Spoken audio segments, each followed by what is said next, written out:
Yes, guys, week 5 of fantasy football is in the books, and we have a ton to discuss. The entire fantasy football landscape has changed once again. At the end of the episode, when we're done with the takeaways and the thoughts from week 5.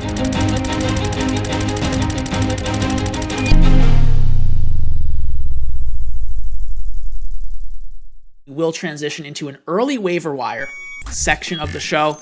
Give you 5 to 10 names, guys that are already on my radar. It is Sunday night right now. We still have Sunday Night Football, Monday Night Football, but this early information can be very important. Now, let's just hop right in with the first takeaway. It is this man on the screen right here, Rico Dowdle. Today, 27 opportunities, guys.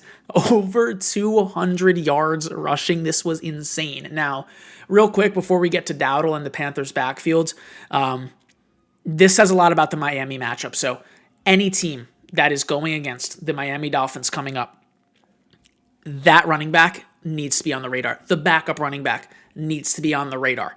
Okay, it's one of the best matchups in all of fantasy football for any player. Now, into Rico. We're hearing that the Chuba Hubbard injury is going to be a multi-week injury, most likely. Like I would say, I'm not a doctor, but I do read a lot of information from doctors. I am close with multiple doctors that look at the fantasy football landscape, okay? And I am hearing that it's slightly likely that Chuba Hubbard misses next week. Next week, they play Dallas. Rico Dowdle has a revenge game against Dallas next week. Okay, we saw Breece Hall with over 150 scrimmage yards this week against Dallas. How do we not put him in the top 15, top 12 running backs next week? So if you have Rico, he's a must start next week, assuming Chuba is out. Honestly, even if Chuba's back and not 100% maybe, they're not going to give him 100% of his normal workload. Rico is a flex at that point. So if you picked him up, if you stashed him, we've been talking about him for weeks. Congratulations. We will now move into Jaylen Waddle.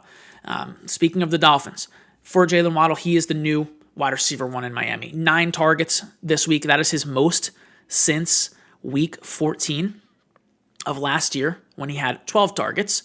Okay, but with Waddle, it was pretty insane. He caught his first pass and then immediately left the game. So it's like a bit of a sell high, honestly, if you can get wide receiver 2 or better value, like a true top 20. I'm talking like a Quinshon Judkins, for example, okay, who was a little outshadowed by Ladd today.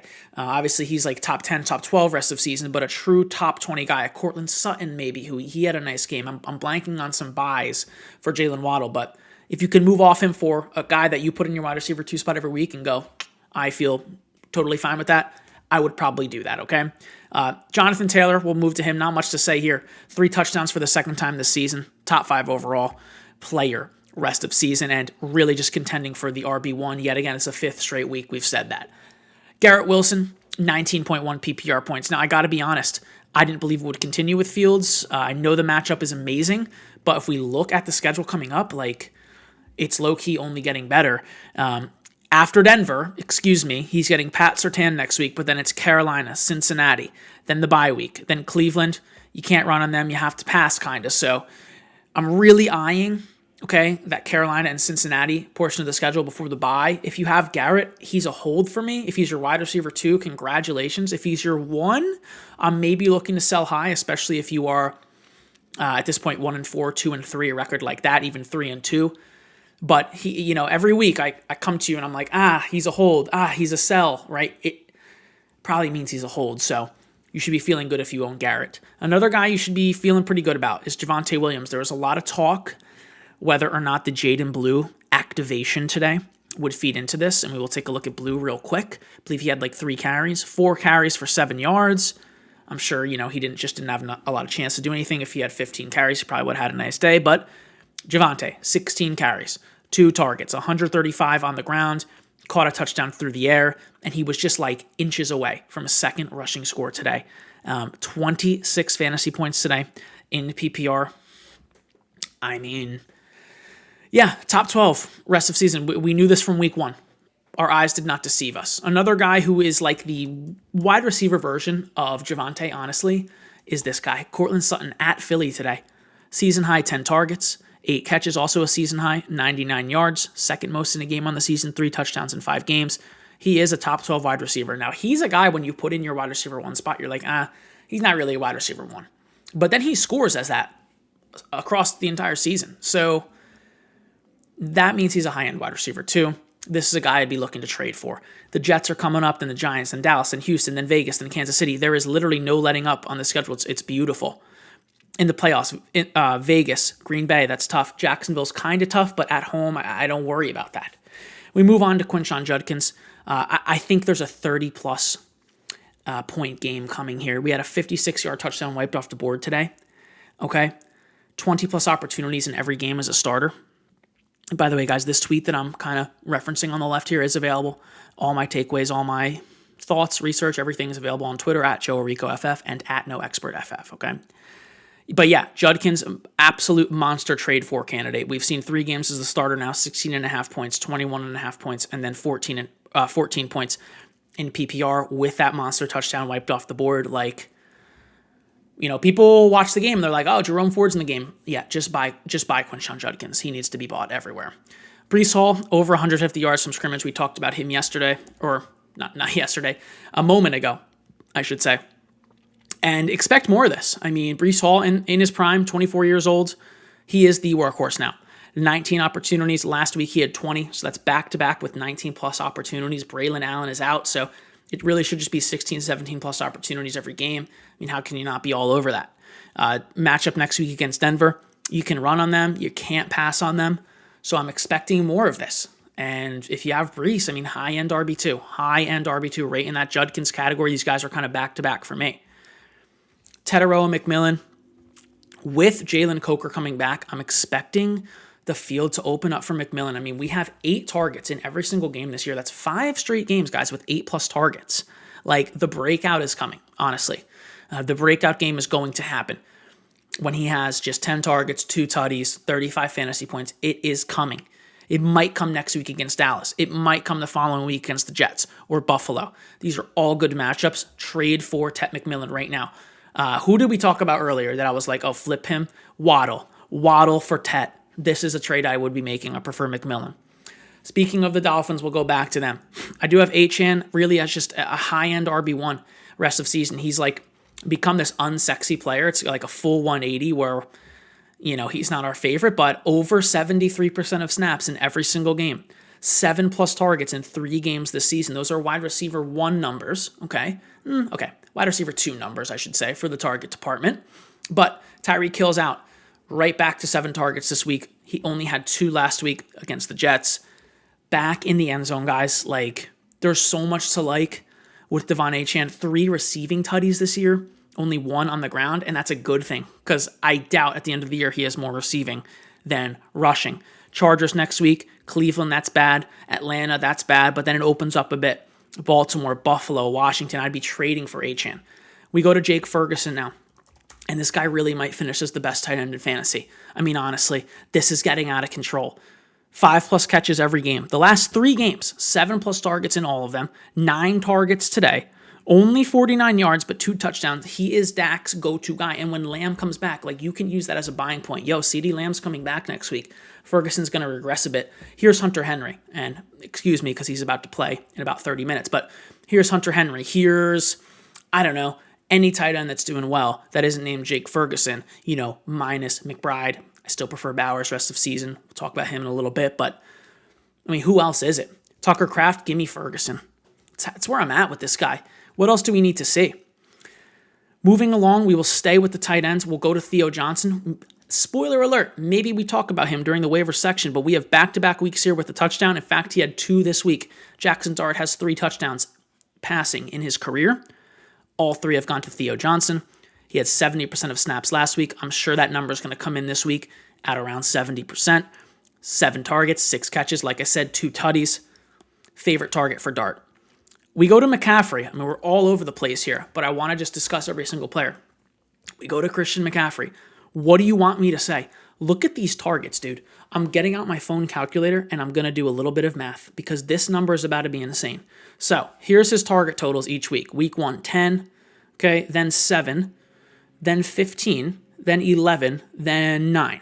He's played 5 games, okay, and let's say he plays 17 games. Can you guys see this? He's on pace for 176 targets. He's on pace for 176 targets. Let's do catches now. 9 catches in week 1. Then he had 6. Then he had 10 plus 6 plus 8 divided by 5 times 17. He's on pace for over 130 catches. He's on pace for over 130 catches. So let's just say, this is live. You're watching live math right now. Yards per catch. He had 8. And I'm not even going to round up. 8. Let's do 8 again. Even though, I'm doing 8 here, 8 here, 8 here. Okay? 8 again. Then let's go 15, and then let's go 11. Let's round the last one up, okay, even though it's 0.25. Okay, divide it. That's 50 yards a game. Okay? On the season, 170 receiving yards. Oh, no, that's per catch. So what was that, times 130? Okay, yeah, I've lost my mind. No. Hold on, I've lost my mind. Okay, I'm going to do this later. My point is, he's a wide receiver 1, dude. This is a wide receiver 1, 3 receiving touchdowns on the year. He is if he never ran the ball, he would be a wide receiver 1. And then you add 22 opportunities on the ground. I get, the last 3 games here, all under 3.1 yards per carry. No one cares. Notice how nobody cares. Anyone care? Anyone care? No one cares. So yeah, top 3 player rest of season. I'm ready to anoint him as I'm ready. I've seen what I needed to say. There was no doubt in my mind. It's all about health now. Going into week 6, I am prepared to take the risk.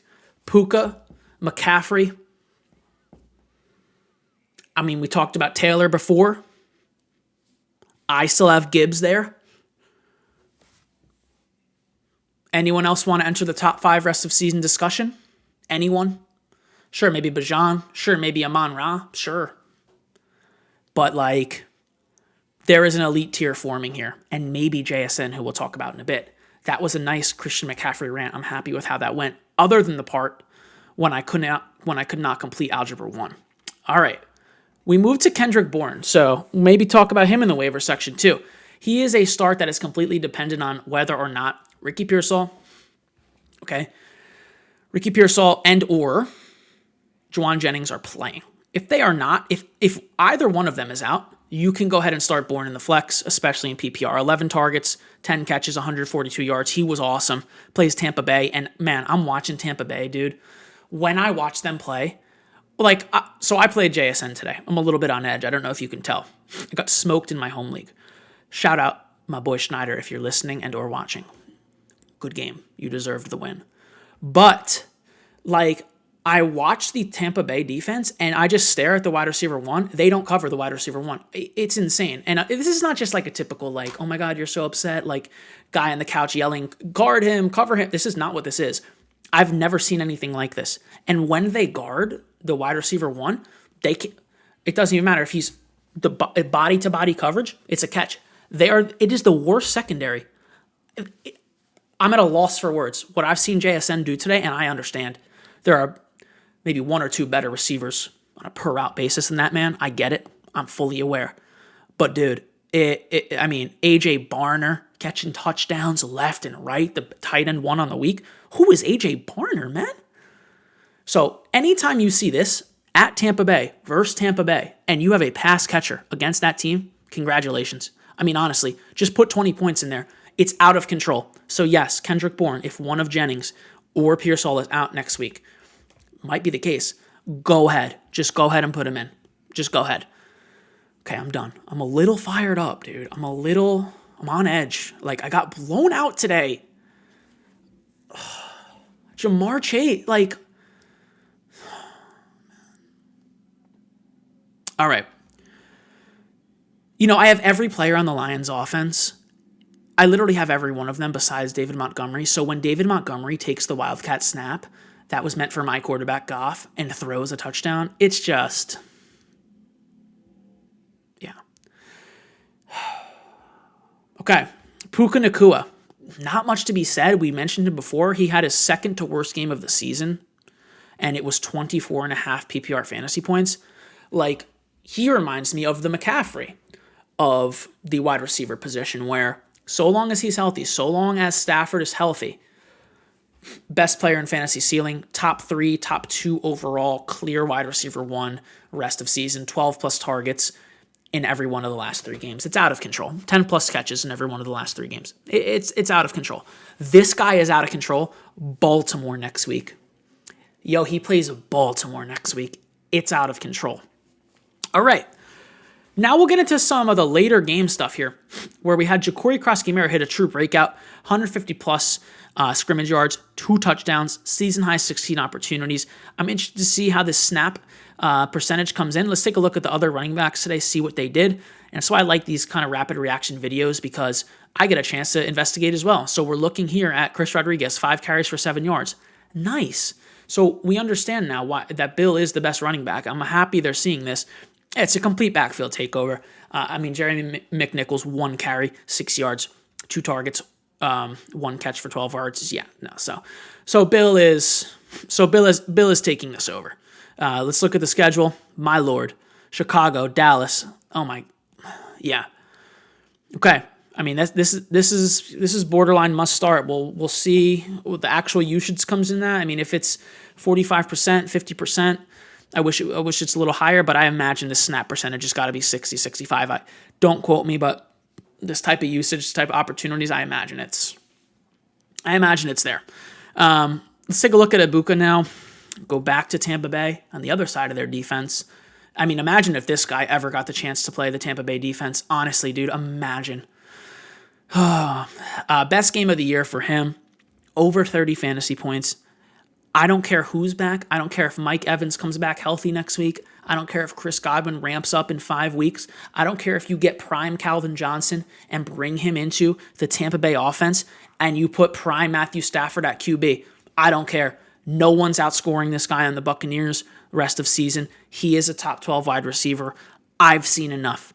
He complements Baker Mayfield. The two of them work together so well. Like, he could close his eyes and just chuck it down the field. And Egbuka's there, wide open. And Seattle's defense is very good, even in the secondary. I think Woolen was out today. He hasn't been amazing lately. Obviously, I think he's still a good player. Dude, this guy, Egbuka, do never sit him. For those of you in my Discord watching, love you guys. Don't ever ask me a start-sit question with this guy in it.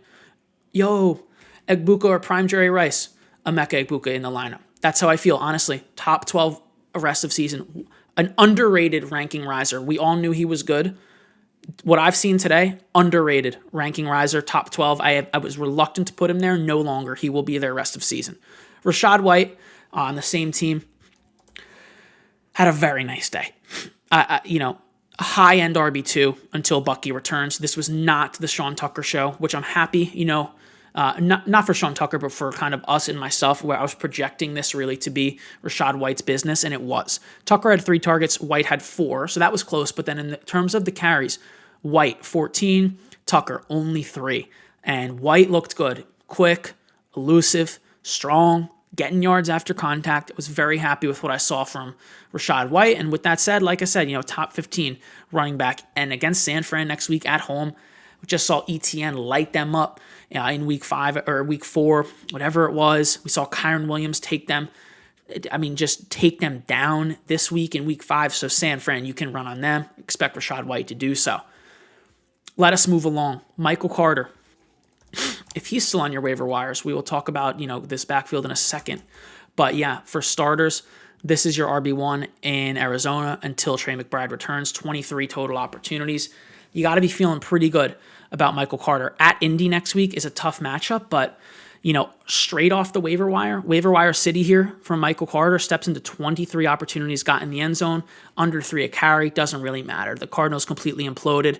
I'm kicking myself for trading Michael Carter this week. I picked him up everywhere, and then I just literally sent him for Zach Ertz and started Zach Ertz because Brock Bowers was out. So many mistakes made on my end this week. I am livid. I'm so upset with myself. With that being said, Michael Carter, for those of you who rostered him, stuck to him, congrats. I'm going to talk about the other RBs in the backfield a bit later.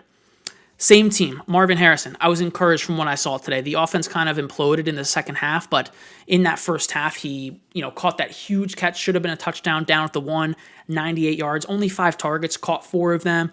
I was happy with this. Gets Indianapolis next week. They're easy. So I think you can flex Marvin moving forward. In terms of Lad Mcconkey, we'll just stick with these late games, these 4 o'clock games. Guys, Lad delivered today.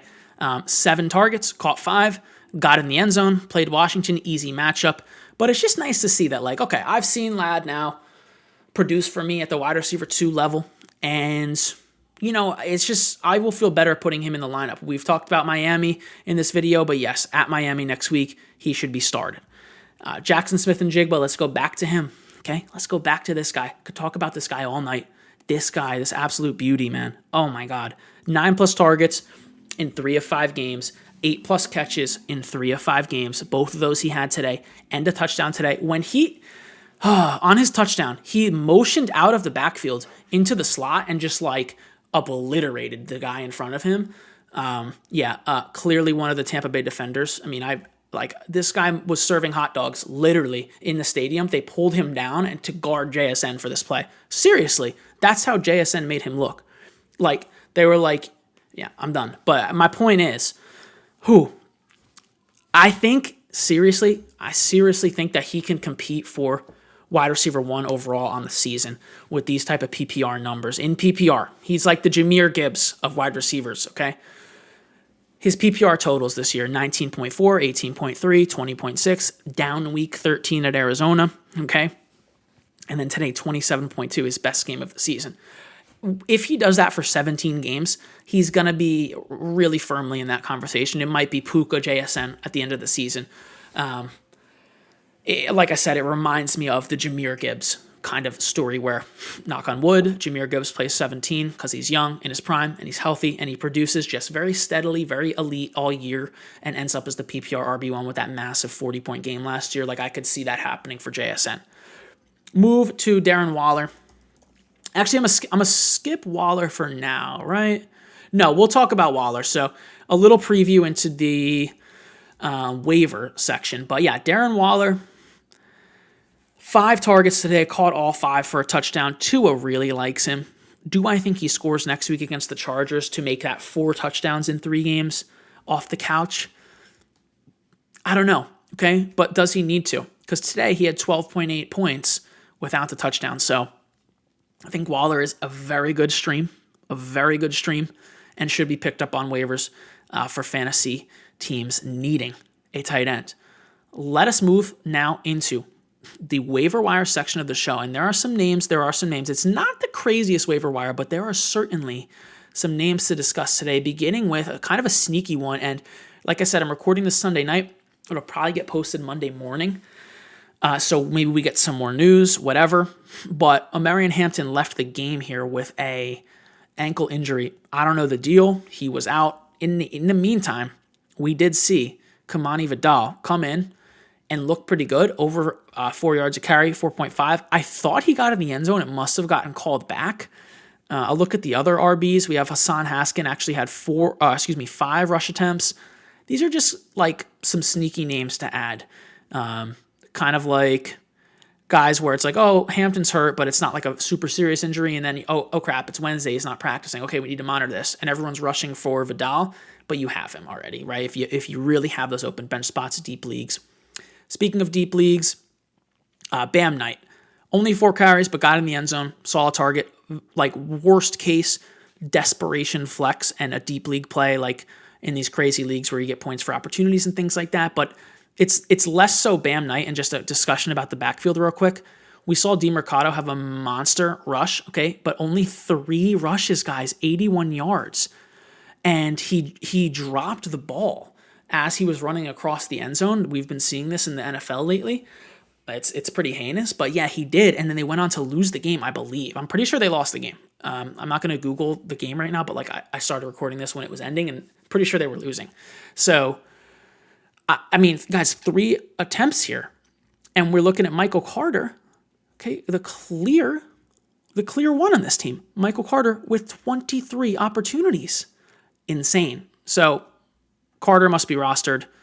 Vidal, Bam Knight. These are kind of deeper names. And honestly, I'd prefer Knight to Demarcus right now. Like, I'm not interested in Demarcus or Knight that much. Michael Carter is the moral of the story. We talked about Kendrick Bourne. Anyone else we want to talk about here? Demarcus Robinson, a sneaky name.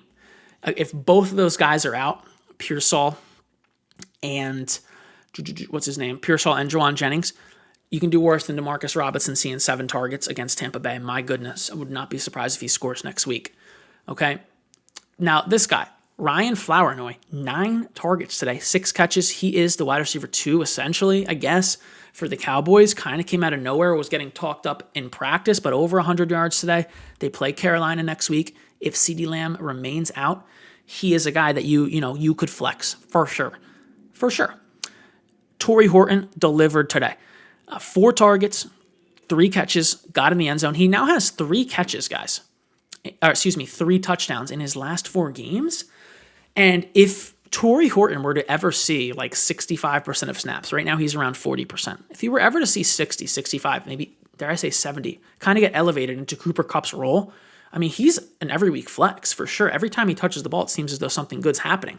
Against Arizona, he had a monster target, 60 yards down the field, and just dropped it in the end zone. So we got to be watching him. He is a bench stash. He's a guy like low key. I mean, we see these snaps start to go up. He's going to be an every week starter.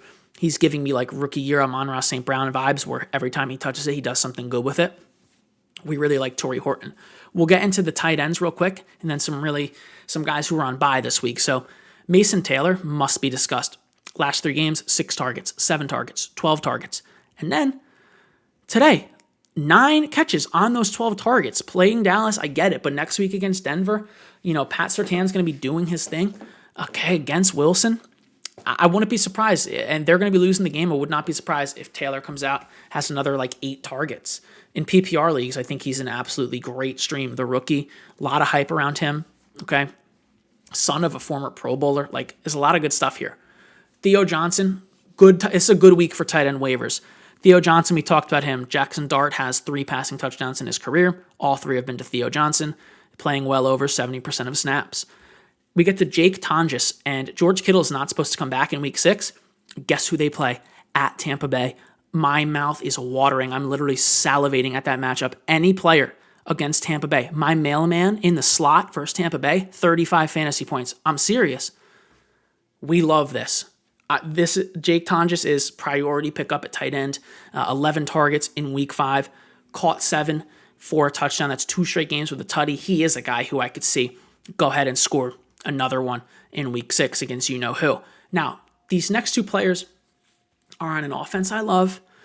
They are rookies, and they just had the bye week. Now, historically, rookies coming out of the bye week see a bump. They see a bump in usage. They see a bump in their performance, their efficiency. They do more with that usage. The first guy is Kyle Monangai.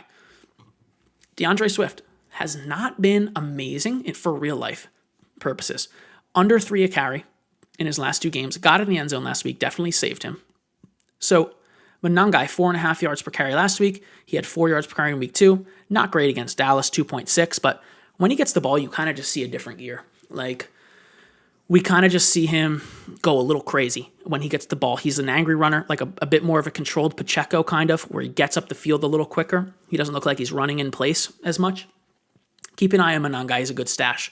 And then Luther Burden. I think they're going to start to phase out DJ Moore of this offense. I am now behind that idea. When we look around the league, there are a lot of teams that need a wide receiver, supposedly, maybe the Giants, for example. I think DJ Moore could get traded. It'll open some room for them, and they have options with Burden especially. We saw him in week 3 catch that awesome flea flicker over 100 yards, a touchdown. It was awesome. Then in week 4, the usage stayed pretty similar. Still 28% of snaps. He's floating around that mark this year. If this jumps to 50, 60, we're going to have, and he's seeing 5, 6 targets per game. With what he does with the ball in his hand, he's like Debo light, this guy, and he's a good stash. So Washington, New Orleans, Baltimore, Cincinnati, the Giants. This is a very good schedule. I want Luther Burden where I can get him. Guys, that's going to do it for the video today. Follow along everywhere. Twitter, @NoExpertFF, @JoeRicoFF, TikTok, Instagram, Threads, YouTube, right here. Subscribe, join the Discord down below. Ask me any question you have. I will do my absolute best to answer it. I guarantee I will answer it. Okay? My rankings are there. waiver targets, trade targets, write-ups, everything you need, guys. Peace.